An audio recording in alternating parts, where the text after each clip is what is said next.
Welcome to Weeks Ahead AI, where business owners learn how to use AI to save time, cut costs, and stay weeks ahead.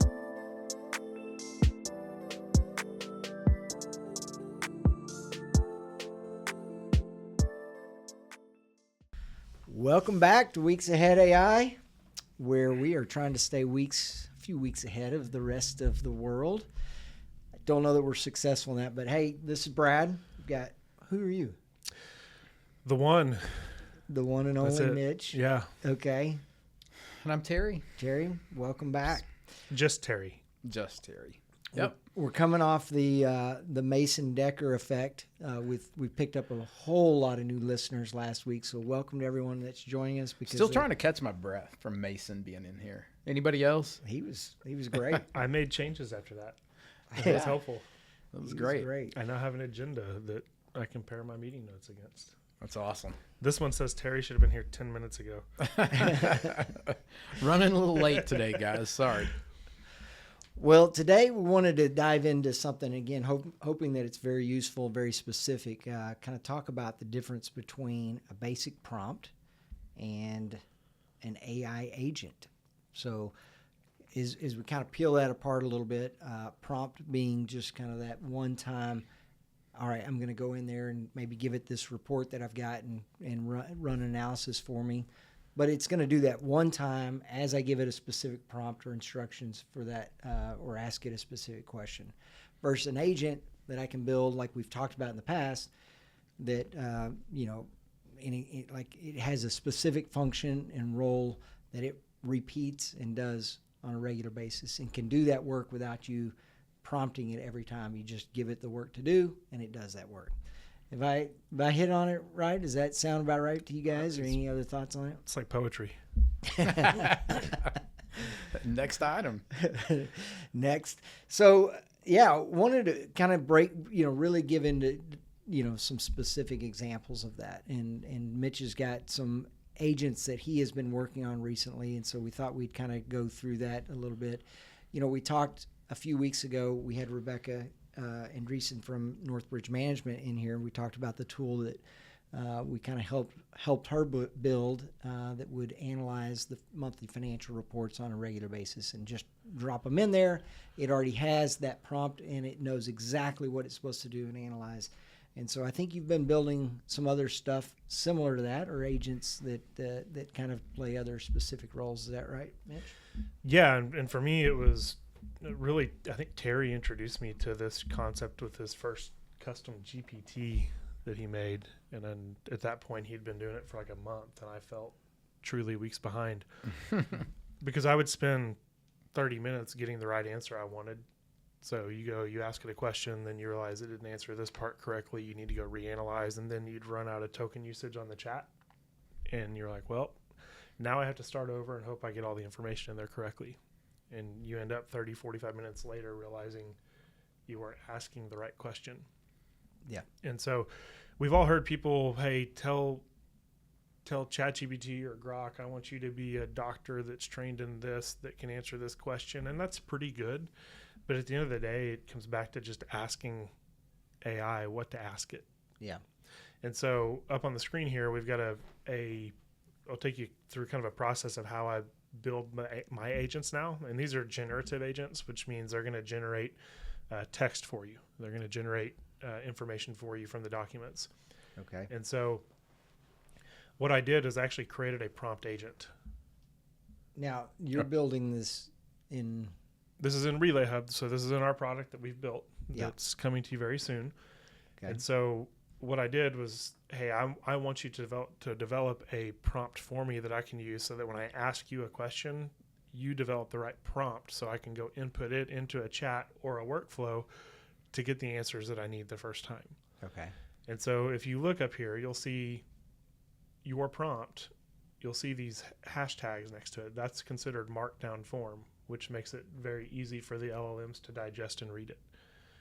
And you'll notice it goes on for quite a while. It explains the workflow that it should go through when it's analyzing the information. It goes through the prompt construction.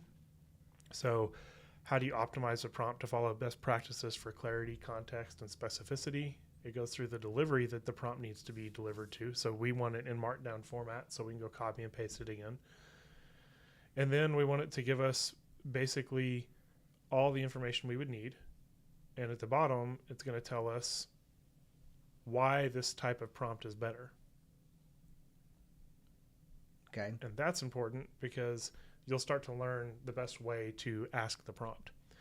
So we took that prompt and we went and built, and we're going to build our prompt for our agent now. So I'm in this agent now that I just created. Yeah. And I just put this in here using Whisper. So that's where you just speak into the little bubble down here. And Yep. it copies the text in for you. Right.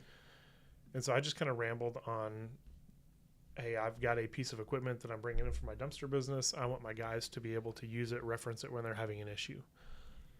It delivers us this prompt right here in the markdown format. Mm-hmm. You can see it goes for quite a while. Mm-hmm.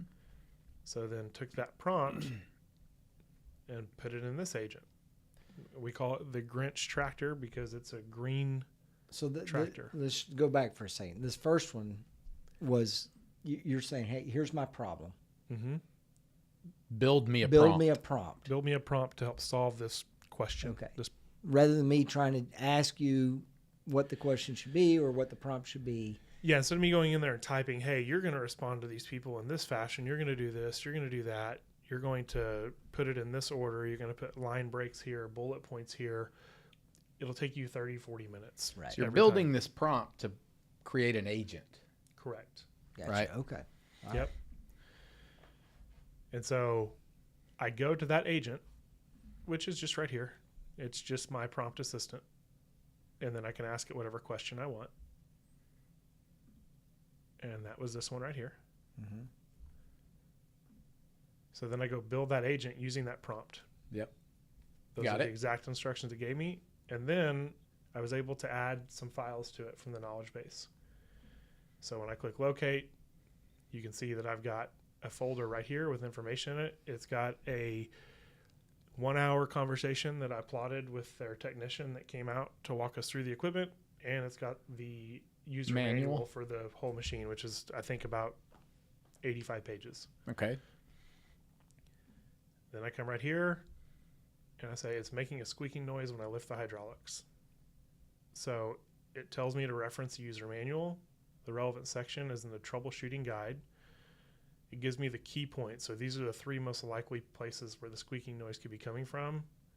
And then it also referenced the technician's insights when he was out there. Okay. Hey, here's what you need to do. Are you doing your daily maintenance? Check the hydraulic oil level and do a visual inspection. So, Mitch, this agent returned it to you in this format, and that's the result of the prompt. You told it the format in which you want it to give you an answer. Correct. Is that, okay. And it'll be the same format every time when someone asks a question. And then the most important thing is it's always going to give a safety recommendation. So you're dealing with equipment, you hire new people, they use this tool. Maybe they weren't paying attention during your safety training, but you want to make sure you never have an injury no matter what. You can see here that it says always ensure the hydraulics are in the down position for performing any maintenance or inspection. Never stand under the hydraulics. Follow OSHA guidelines to ensure safe operation and maintenance of equipment. We want you to see your family at the end of the day. And then additional support. Do you have any more questions? And it also says I can provide the information in Spanish. So if I just say, now it'll convert this over to You Spanish. just said Español, por favor. Mm-hmm. For those that can't see it on the screen. Terry can translate. Spanish, please. Okay. Right? So by asking that, now it's going to put it out in Spanish because we have 2 of our 5 delivery drivers speak Spanish and Right. almost no English. And so we could actually just have a Spanish-only speaking version of this so that they don't have to ask it to speak Spanish for them. Gotcha. So that's how you built an agent. You used the prompt agent to give you the prompt to then build another agent. Correct. Is that right? Yep. Okay. And that prompt agent can be used forever. Yes. Like it's always going to do the exact same thing. Its whole job is to provide you a prompt to build other agents. Or even just ask a simple question. Yeah, not even building an agent, just okay. Yep. Very good. And you can see it translated it for us right away. Muy And- bien. Actually, not right away. It took like It 30 took some seconds. time. Yeah, it took some time. And then this is an example Stop of in. asking the same question just straight to the LLM without the prompt. And so it gives us 6 bullet points of what could potentially be causing a squeaking issue. But it didn't reference what the technician said with the user manual. Right. It didn't give us any safety recommendations, and it didn't ask us if we want to translate it one way or another. So the value in the prompt agent is that, you know, if you had 100 customer service agents, for instance, asking questions, by building that agent, you can assure yourself that all 100 of those are going to get this back in the exact same format It's going to every be the single time. Same exact format every time. It's always going to lead with, here's what the manual says, here's what the technician would have said, and here are the safety recommendations that we encourage you to follow. Because I think there's a lot of confusion out there about what is an agent and why do I need it? Mm-hmm. And the truth is, you can get through these LLMs and you can go to ChatGPT and you can get an answer every single time without ever using a very sophisticated prompt. But if you had an agent that you could assure, it's like you getting a report back from somebody and it's the exact same every single time you get that report. Mm-hmm. There's the value. Yep. And one of the key things here is, right here is where you would turn on global search. But we don't really want that because we just want it using just what the technician and what the user manual says. We don't want it referencing Reddit in this instance. It's a very controlled environment. Yes. You've given it very tight guardrails. This is what my company documents are related to this topic. Only reference those documents. Mm-hmm. Yeah, I mean, really you could put something in there that also says if it's making this noise and it's coming from this part, do not make the fix yourself. You need to call maintenance and have a actual certified mechanic change this out. So you prevent your people from getting in their own way. And then I'll show you here. This is where we just have kind of a list of different agents that we can use. And so this is an SOP builder that we have as well. If I go to chat history, I believe I've got a chat saved with that. So you can actually sort by all the conversations you've had. Mm-hmm. So for example, if you have an issue with the Grinch tractor and you don't want to necessarily type a new question in, you can just go look and see, has anyone else had a conversation about okay, there's a squeaking noise, it's not starting, there's a squeaking noise. Right. So you can see there's already 2 or 3 other conversations there, which makes it real easy just to get the answer that much faster. Mm-hmm. And then let's go to SOP Builder. We might have one in there. We don't yet, but we could easy. So that is essentially the difference in asking an LLM a generic question and giving it a really solid prompt. If you want to see the prompt assistant and you want to ask it a question like, help me build a business plan for a dumpster business. Be a lot faster if you just used Whisper. I should have done that. But so like small businesses out there, any small business owner can start to see the value in building an agent. Right. With very controlled resources that you want it to reference. Like there's tremendous value. What question do you get asked over and over as a business owner? How much vacation do I have? So you can literally take your HR handbook, load it into this, and someone can go ask any question they want, and it'll give them the answer from the HR handbook. Right. In again, depending on how you've structured that response to look, it'll be tailored to kind of the formatting and specific.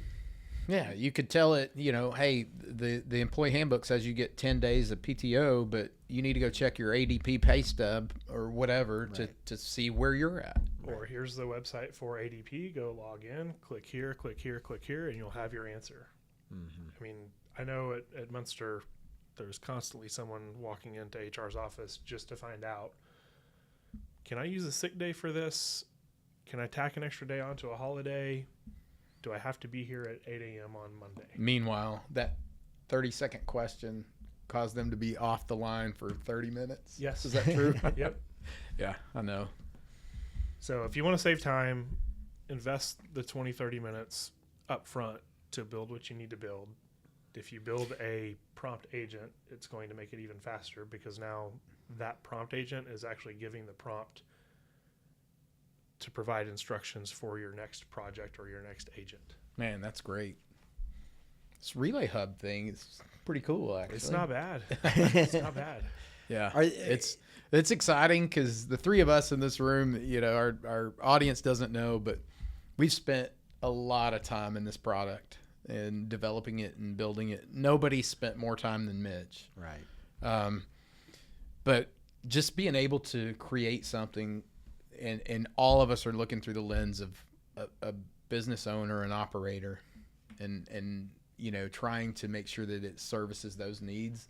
That's been really fun and frustrating and all the things that go with it. But I think at the end of the day, we're going to have something here that we're really, really proud of, and it's really functional, and a lot of people will find value in it. And not to steer people away from this product when it is available, but what are people's options right now to do this kind of work for themselves? You know, I'm just Joe Blow, average Joe here, trying to figure out how to use this and build an agent for my business. What would I do? If you're using ChatGPT, you can go to create a custom GPT. Yeah. Isn't there MyGPT? projects in ChatGPT too? I know Mason was telling us he uses projects within They've got ChatGPT projects as well. Yep. Okay. And I don't know what the difference is, to be honest with you. Yeah. But I know people are using it for that. Yeah, the difference between a project and a agent in this instance is an agent is something we're going to get an answer for a specific process. It's not going to be a long, drawn-out conversation. It's, hey, this is what I'm doing. I need an answer. And so if you have a tight standard operating procedure, and if you know as a leader that the answer is in the SOP, if they'll just open it up and read it or reference it, then that's an agent almost every single time. A project is more, hey, we have this thing we're trying to solve, and multiple people need to be involved, and there's going to be questions and research, and we may need to upload multiple documents throughout the conversation. Then I would typically go to build a project. Right. Claude and Grok have projects. Gemini has what they call gems. GEMS. Yeah. You said Claude and Grok, but Claude- ChatGPT Claude- does too. ChatGPT also has projects. Claude has projects. Grok has what they call workspaces, which is the same thing as a project. And we also have workspaces in this. Cool. And if you're watching the YouTube, you'll see that I took the prompt and said, build me a business plan for a dumpster business. And it immediately gave me this prompt. And then it gave me exactly what I need to go do from a market analysis, business model, operational plan, marketing strategy. Terry, I don't know about you, but when you were in the sign business and you thought about doing a new vertical, did you ever sit down and map these 6 things out? Just go, baby. Or did you Go. just say, I'm going to Just go build go. a spreadsheet and put these numbers in, and if that makes sense, then I'm going to fire away? Yeah. Something like that. Something like Yeah. that. No, Yes. this is awesome. So I was thinking about, just as we're preparing for this, what's a use case, a specific example where I might use just ChatGPT, just an LLM to analyze something, versus when I would want to use an agent that was built for a specific purpose. And so we've talked about in one of the softwares in our management company that they don't have it yet, but they've talked about having a tool, an AI tool or agent built into it to analyze leases, to abstract leases. And so to be able to do a thorough review of a lease and give me, whatever 10 things I really want to know out of that lease, the start date, the expiration, the rent, the increases, the renewals, whatever pertinent information I want. So with a prompt, or if I take that lease one time and go to ChatGPT and say, hey, analyze this lease for me, and I want to know these things, it could do that. Absolutely. Yeah, Yeah, you could even tell it where to go get the information, right? Go to section 10 for this every single time. Mm-hmm. But I'm saying in just a prompt, without building an agent, I'm going to throw that lease in there and say, hey, go tell me these specific things. I want you to go find me these things, right? Mm-hmm. Okay. And that's just kind of a one-time use case, or I've got to go repeat that anytime I want to do that same thing with a new lease. Whereas building an agent, is I'm giving it that instructions. Every time I upload a lease, I want you to analyze it for these 10 things and give it to me in this format. That's the markdown structure that you're talking about, right? Yeah, like if I was at Munster making dog food and I was designing a recipe, like where I would use an agent, maybe I'm going to put my recipe in here and I want you to go analyze the AFCO handbook to make sure that this recipe is in compliance with the AFCO handbook. Mm-hmm. Well, then every time I want to go check that recipe, I dump it into that same agent every time and it's going to give me the answer. But if it was a random ingredient, say some sort of potassium chloride, and I'm like, what does potassium chloride do? I may not get an agent for that. I may just go start a random conversation and say, fill me in on this ingredient. Yeah. Still plenty of times where just regular old LLM prompting or asking questions is applicable. Oh, yeah. It's still easier than Google. It's probably what most people are using. That's what 99% of the people are using. They're not building an agent to give them a consistent response. Well, by the way, I loved how you gave him a property management example and he immediately changed it to dog food. That was really, really good. He doesn't know what a lease is. I understand dog food and dumpsters. But the prompt agent, building a prompt agent, what that does, it kind of bridges the gap between how to talk to Google versus how to talk to an LLM. Because as our friend Josh told us, most people go to Chat or Grok and they talk to it like Google. They give it very little context. Yeah. This allows it to give you very little context, but get a really good answer, a really good question to then go ask it. So you still get the 200-word question with all the context you need, and then you get the answer you want that's going to get you way closer to the actual target that you're trying to achieve. That's really cool. And I love the fact that it gives it back to me in a very systematic, design that I've asked for, and it's consistent, and I love that. Yeah, and if you want to have it create a table for you and include information in a table, it'll do that also. Should you expect it to be perfect the first go around, or does it take some tweaking along the way? Or if you build the right prompt and give it the right instructions, it should be pretty good from the first time? I mean, it's going to be a lot closer the first time doing it this way as opposed to trying to do it yourself. If it's something that people are going to use over and over, I would absolutely pressure test it 4 or 5 times. You'll find some things that aren't quite right. And when that happens, you just go back into the agent and adjust the prompt. And you can even take the prompt and say, hey, I didn't get the answer I want. How should I update this prompt to make sure that doesn't happen again? And then it'll just rewrite the prompt for you. So is it a situation where it's giving you false information from the documents that it references, or are you finding more that it's in the format and the way that it delivers, it just misses information? It just depends on what you're asking it to do. If you're having it reference a document, and let's say you've got an actual budget, or actual numbers, a budget, and then a variance to the budget, and you've got total income on there 3 different times, you may have to train it to grab the right total income number for you. Otherwise, it may assume and blend them together. Every time I ask this question, what I mean is that I want you to go get the variance column of net income. And it's always after the budgeted section. Cool. Not always. If it were. Every company does it the same way. That's right. Well, cool. Yeah, that's pretty slick there, Mitch. And certainly using Relay Hub to do it is it's kind of a proud dad moment. Good job. It's fun. So Relay Hub, really, can you take 30 seconds and just recap to anybody that doesn't know what Relay Hub, they've heard us talk about this, but can you tell them what it is? Yeah, it's basically a multi-agency LLM for an individual company. And so it allows you to make sure everyone in your organization is using the same LLM, and then it's got guardrails built into it so that you're not constantly flooding it with information from Reddit or blogs or information that you don't know is true. It allows you to share chats with people. So I can start a chat, you can come in and finish it, we can reference it back and forth. You can use one of 9 different LLMs right now that we have programmed into it, because some of them are better for engineering, some are better for coding, some are better for accounting. You can use those, but you're staying in this app. Relay Hub app, yes. So it's got access to all the LLMs. So the other day, Claude was down, and there were 2 hours where it was tough to work. But I could just switch over on this to ChatGPT or OpenAI's LLM. The other day you were having issues with Grok. This still gives you access to 2 or 3 others. Got it. And security? Yes, it is secure. Your information doesn't leave your company. We go direct to the LLM, so it's not going through the retail portal. So you're not training anyone else how to run your business. It's a big thing.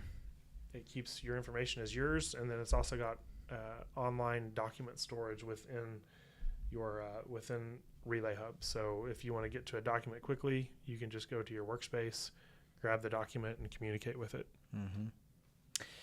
We're within weeks at this point of being able to roll this out to some folks, at least within the next month. So on our website, we've plugged this before, but on our website, weeksahead.ai, you can drop your information in there if you want to stay up to date on when we have that release and ready to go, or we can kind of reach out to you now and tell you where we are and start talking about using it. Be one of our initial beta users. Yeah, it's great. Thank you, Mitch. Yeah. Great job. Well, guys, enjoyed it today. Stay busy the rest of the week, will you, Mitch? Stay busy. And we said, keep working. All right, until next time, we're signing off today.